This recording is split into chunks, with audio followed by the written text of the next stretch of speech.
Heavens to hilarity. This is it, sports fans. Welcome once again to episode 30 of Cave Cat's movie and TV reviews. Here with your favorite sports host, Cave Cat. I bet you're wondering why I made that introduction. Well, the reason for this is because I'll be talking about a show that I briefly talked about in my Scooby Doo review. That show is Laff-A-Lympics. To start things off, you might recall in my Scooby Doo review how back in 1977, I talked about how when the Scooby Doo show was just starting its second season, it got bundled in a 3 hour long block known as Scooby's All Star Laugh Olympics, along with Dynamite Dog Wonder and Captain Caveman and the Teen Angels. So, what's the show about?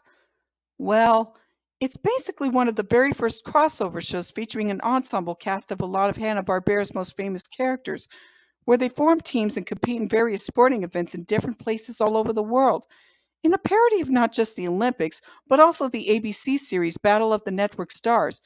And much like with Battle of the Network Stars, each of the competitors are classified into three teams, each consisting of 13 members, with the exception of one of the teams, which actually contains 16 members.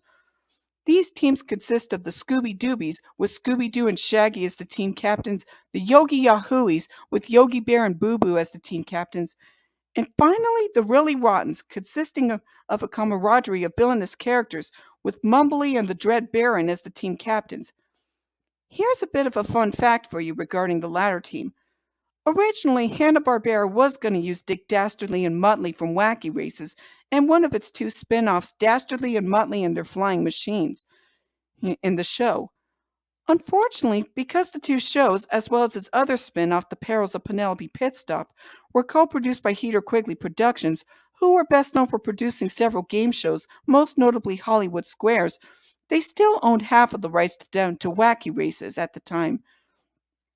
So Hanna-Barbera was forced to replace Dastardly and Muttley with the Dread Baron and Mumbly, the latter previously having been used as segments during the 1975 Tom and Jerry Show and The Great Grape Ape. Of course, those weren't the only changes that Hanna-Barbera had to make during the show's production. For the Scooby Doobies team, Jeannie and Babu from the animated I Dream of Jeannie spin-off, as well as Melody, Alexander, and Alexandra Cabot, and Sebastian the Cat from Josie and the Pussycats were originally going to be included as members.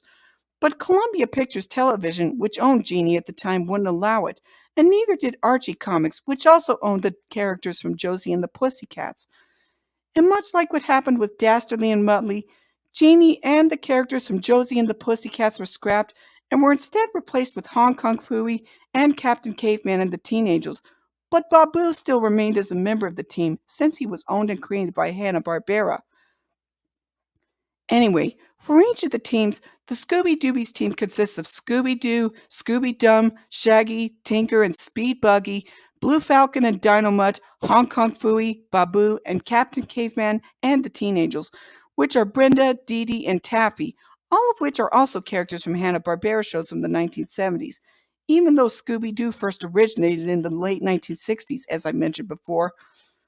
The Yogi Yahooies team consists of Yogi Bear, Boo Boo, Cindy Bear, Huckleberry Hound, Hokey Wolf, Quick Draw McGraw, Yacky Doodle, Pixie, Dixie, and Mr. Jinx, Augie Doggy and Doggy Daddy, Snooper and Blabber, Wally Gator, and Great Grape Ape, who are all characters from shows that Hanna-Barbera produced prior to 1962, with the exception of Great Grape Ape, who was from 1975.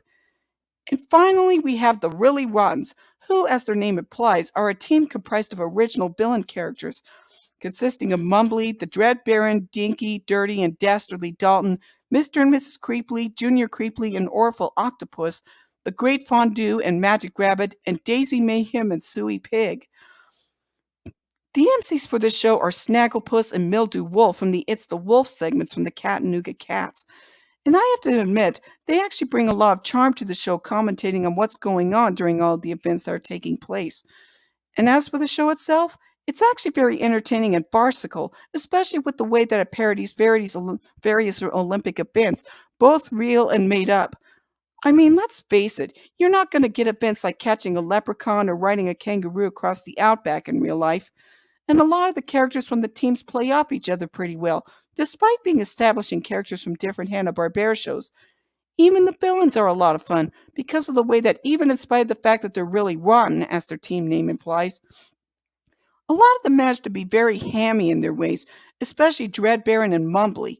So much so that the Dread Baron and Mumbly ended up being so popular that they would later make a reappearance in the Hanna-Barbera Superstars TV movie, Yogi Bear and the Magical Flight of the Spruce Goose, albeit for some reason they had Dread Baron be voiced by Dick Dastardly's voice actor Paul Winchell in the film, whereas in Laff-A-Lympics he was voiced by the late John Stephenson. But moving on, I really like the concept of a crossover series of teams of Hanna-Barbera's most famous or lesser-known characters competing against each other in a parody of the Olympics or even Battle of the Network Stars.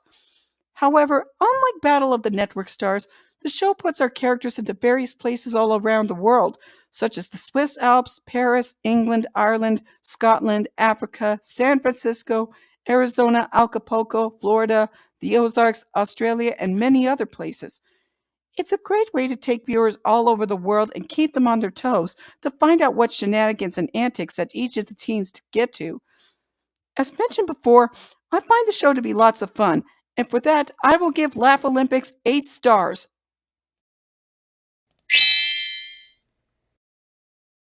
It would be great if the show could be rebooted again after so long, but even in spite of that, there's still that Jellystone series that's been airing on Max, created by Carl Greenblatt, aka the creator of Cartoon Network's Chowder, and one of the former writers of the classic seasons of SpongeBob SquarePants, before the show ended up slowly going downhill after the movie.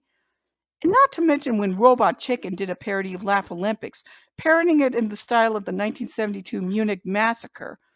But I still think it would be great if the show would be rebooted, because kids would really find themselves invested in seeing what sort of events the characters would take part in, and what sort of craziness they could do. Then again, with Jellystone, a lot of the Hanna-Barbera characters in the previous shows that were originally male ended up getting changed to female, just because these days Hollywood wants to make things gender equal in some cases. It's really sad the way that Hollywood has turned into such a state these days. But anyway, I hope you all enjoyed this episode of Cave Cat's movie and TV reviews. As mentioned before, don't forget to like and subscribe to my YouTube channel for more videos from me, whether they're more episodes or something else. Until next time, later!